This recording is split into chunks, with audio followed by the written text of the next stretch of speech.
रामकृष्ण हरी मित्रांनो, मुंबई म्हणजे आपल्या महाराष्ट्राची राजधानी. मुंबईला स्वप्न नगरी म्हटलं जातं की जो प्रामाणिकपणे काम करतो त्याचं स्वप्न त्या ठिकाणी पुरं होतं.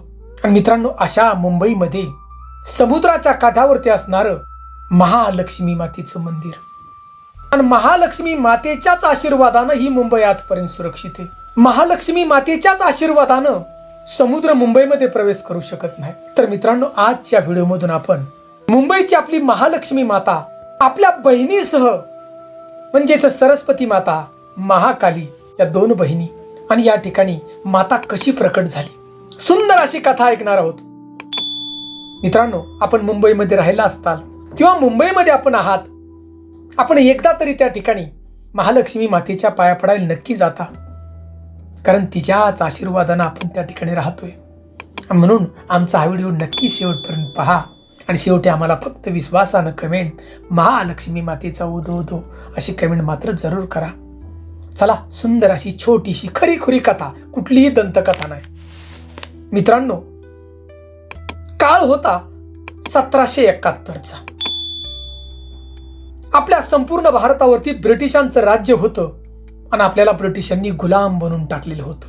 आणि त्यामुळं मुंबईत तर राज्य ब्रिटिशांचंच, कारण मुंबई ही व्यापाराचं मूळ, आणि त्यामुळे मुंबईवरती लक्ष हे ब्रिटिशांनी ठिकाणी दिलेलं होतं बघा, म्हणजे सुधारणा करण्याबाबतीत. आणि त्यावेळी मुंबईचा ब्रिटिश गव्हर्नर जॉन हॉर्नबी होता. त्या जॉन हॉर्नबीने विचार केला की आपण किनारपट्टीचं बांधकाम करायचं, आणि मुंबई आणि वरळी इथे त्याने 2 बंधारे बांधण्यात ठरवलं बघा. आणि या बंधाऱ्याचं बांधकाम करण्याचं कंत्राट एका मराठी माणसाला दिलं, म्हणजे रामजी शिवाजी या तरुण अभियंत्याकडे काम सोपवण्यात आलं.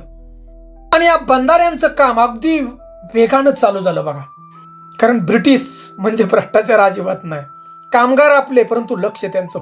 आणि कारागिरांनी भिंत बांधली, पूर्ण झाली की समुद्राच्या जोरात लाटा यायच्या आणि या बंधाऱ्याच्या भिंती तुटून जायच्या.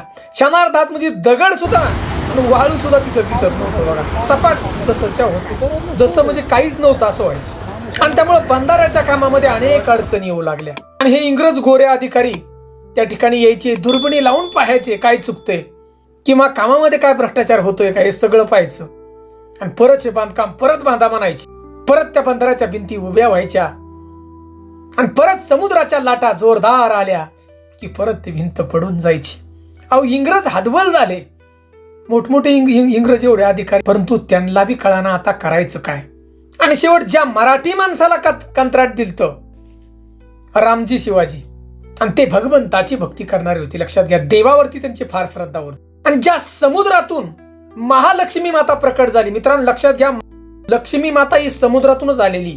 आणि ही महालक्ष्मी माता त्या रामजी शिवाजी यांच्या स्वप्नात आली बघा. देवी झोपलेले होते रामजी शिवाजी. ब्रह्ममुहूर्ताच्या वेळी पाटेचं स्वप्न पडलं, दृष्टांत दिला, हे रामजी, अरे समुद्राच्या तळाशी मी आणि माझ्या 2 बहिणी सरस्वती माता आणि महाकाली, आम्ही त्या ठिकाणी 3 जणी समुद्राच्या तळाशी, आणि तू आम्हाला बाहेर काढ आणि तू स्थापित कर. तू हाती घेतलेलं कार्य नक्की तुझं पुरं होईल. आता रामजी शिवाजीला जाग आली बघा सकाळची, लगेच पाठच. त्याला वाटलं कधी जाऊन मी इंग्रज अधिकाऱ्याला सांगतोय, कारण इंग्रज अधिकाऱ्याची परवानगी घेतल्याशिवाय कुठलंच काम करू शकत नव्हतं आपल्या देशामध्ये, अशी परिस्थिती. आणि हा रामजी शिवाजी हा जो कंत्राटदार आहे तो जॉन हॉर्नबीला जाऊन भेटला लगेच सकाळी आणि सगळी माहिती सांगितली. आता इंग्रज अधिकारी कधीही देवावरती विश्वास ठेवत नव्हते बघा, अंधश्रद्धा म्हणायची, परंतु या हॉर्नबीनं लक्ष दिलं बघा या सांगितल्या गोष्टीकडं. रामजी शिवाजी का तो कंटाळला होता, त्याला वाटलं काय का असताना हे काम पुरं व्हायला पाहिजे. मग त्यांनी त्या ठिकाणी बघा विश्वास ठेवला इंग्रज अधिकाऱ्याने, परवानगी दिली समुद्रामध्ये या मूर्ती पाहण्याची. आता ही परवानगी मिळाल्याबरोबर रामजी शिवाजी यांनी लगेच छोट्या छोट्या त्या ठिकाणी बोटी शोधल्या, म्हणजे नावा होत्या. कारण मित्रांनो, खरी जी मुंबई ही बेट आहे आपल्या सगळ्यांना माहिती आहे, परंतु ह्या बेटावरती पहिलं आगरी आणि कोळीच होते बघा, बाकी कोणी नव्हतं. खरी मुंबई आगरी कोळ्यांचीच, मिठाग्र त्यांचीच होती. आणि आगरी बांधवांनी त्या ठिकाणी बोटी आणल्या, मच्छीमार होते, आणि छोट्या छोट्या बोटी या समुद्रात जाळं फेकलं समुद्रामध्ये मोठं. आणि जाळं फेकल्याबरोबर हे कोळी बांधव त्या ठिकाणी म्हणू लागले, हो जाळ्यात काहीतरी अडकले, जड लागते आम्हाला.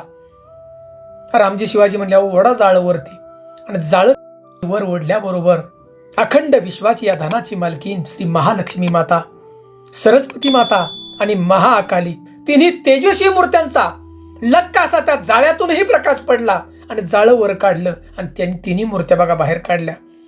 आणि रामजी शिवाजी यांनी नाही कंत्राटदार त्यांनी इंग्रज अधिकाऱ्याला सांगितलं, बाबा मूर्त्या तर मला स्वप्नाप्रमाणे सापडल्यात, तुम्ही आता आमच्या मंदिराला तेवढी जागा द्या. आणि मित्रांनो, या इंग्रज अधिकाऱ्यानं जॉन हॉर्नबीनं ज्या ठिकाणी आज भव्य मंदिर उभं आहे आपलं समुद्राच्या काठाला महालक्ष्मी मातेचं ठिकाणी दिली बघा. आणि या तिन्ही मूर्त्या लक्षात घ्या, स्वयंभूत मूर्त्या तिन्ही बी महालक्ष्मी, महासरस्वती आणि महाकाली त्या जागेवरती बघा स्थापित केल्या. आणि इकडं काम चालू झालं या बंधाऱ्यांचं, वरळे आणि मुंबईला जोडणारा. आणि काय मातीची ताकद हो, बंधाराच्या भिंती बांधल्या, लाटाही त्या ठिकाणी समुद्राच्या आल्या, परंतु लाटानं ती भिंत पडलीच नाही. हा इंग्रज अधिकारी सुद्धा चाट पडला हो, म्हणला खरंच या देवीची ताकद आहे बाबा. आणि मित्रांनो, या बंधाऱ्याचं पूर्ण काम म्हणजे या भिंतीचं काम पूर्ण झालं. आणि महालक्ष्मी मातेला दिलेल्या वचनानुसार या रामजी शिवाजीनं 80,000 रुपये खर्च करून मित्रांनो त्या काळामध्ये 1771चा काळ सरासरी, त्या काळामध्ये भव्य असं महालक्ष्मीचं मंदिर बांधलं. आणि मंदिर बांधताना लक्षात घ्या, पुरातन काळानुसार आपली जी परंपरा आहे मंदिर बांधण्याची, त्या पद्धत होती, वास्तुशास्त्र सगळा म्हणजे गोष्टीचा हिशोब करून या रामजी शिवाजीनं बघा त्या ठिकाणी सुंदर असं मंदिर बांधलं. आणि मित्रांनो, मंदिराचा जो मुख्य प्रवेशद्वार आहे, अतिशय सुंदर असं नक्षीकाम त्या ठिकाणी केलेले आहे बघा. आणि आजही त्या ठिकाणी तुम्ही गेला असताल, तुम्ही पाहिलं असेल मित्रांनो, गाभाऱ्यामध्ये महालक्ष्मी, महाकाली आणि महासरस्वती अगदी दागिन्यांनी मूर्त्या फुललेल्या आहेत बघा, फुलांनी, हारांनी. मित्रांनो, हे वैभवशाली सौंदर्य पाहण्यासाठी जो मुंबईत राहिलाय तो एकदा तरी जातोच बघा नवरात्रीमध्ये, आणि मधून अधून एकदा तरी जातो. मुंबईमध्ये बाहेरून आलेली लोक सुद्धा बघा महालक्ष्मीच्या पायाशी नतमस्तक होण्यासाठी विश्वासानं जातात. मित्रांनो, या जागेलाच फार मोठं पौराणिक महत्व आहे. अरबी समुद्राचं सौंदर्य त्या ठिकाणी लाभलेले आहे बघा. आणि मित्रांनो, सगळ्यात महत्वाचं म्हणजे महालक्ष्मी मातेच्या मंदिरात गेल्यानंतर आपण मातेच्या पायाशी नतमस्तक व्हायचं. आणि याच्यानंतर आपण बाहेर आल्यानंतर मंदिराच्या पाठीमागची जी भिंत आहे, म्हणजेच महालक्ष्मी मातेच्या पाठीला असणारी भिंत, आणि त्या भिंतीला आपण शिक्के चिकटवायचे, 10 रुपयाचे, 5 रुपयाचे. तिथं तुम्ही गेल्यानंतर दिसतेलच तुम्हाला पाठीमागं. आणि हे सिक्के चिकटवताना आपल्या मनातील इच्छा आपण बोलायची, ती इच्छा नक्की पुरी होते हो. आणि सगळ्यात महत्त्वाचं म्हणजे शिक्का जरी खाली पडला तरी तो शिक्का दानपेटीत त्या ठिकाणी पडतोच. आपल्या मनातील सगळ्या इच्छा मातेच्या कृपेनं नक्की पूर्ण होतील.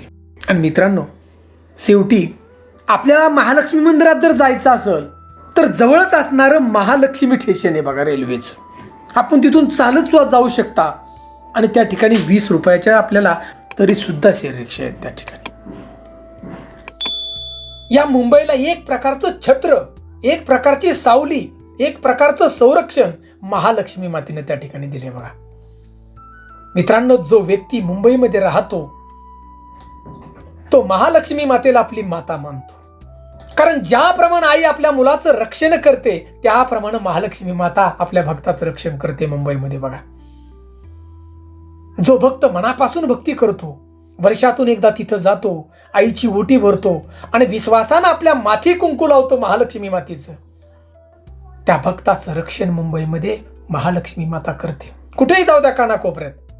मित्रांनो, या ठिकाणी समुद्रही त्या ठिकाणी नतमस्तक होण्यासाठी येतो महालक्ष्मी मातेच्या पायाशी.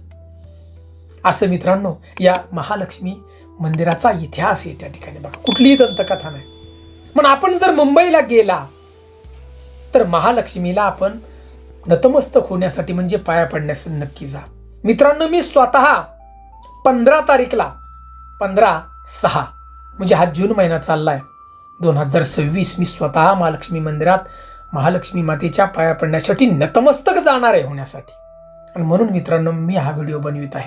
माझी एक इच्छा होती की आपण चाललो मी इतिहास हा लोकांच्यापर्यंत पोचावा. महती आपण ऐकली असेल, माहिती असते. विश्वास हा सगळ्यात महत्त्वाचा आहे. तर मित्रांनो, महालक्ष्मी मातेचा छोटासा इतिहास आम्ही सांगलेला आपल्याला आवडला असेल तर मित्रांनो, महालक्ष्मी मातेचा उदो उदो अशी आम्हाला कमेंट मात्र जरूर करा. रामकृष्ण हरी.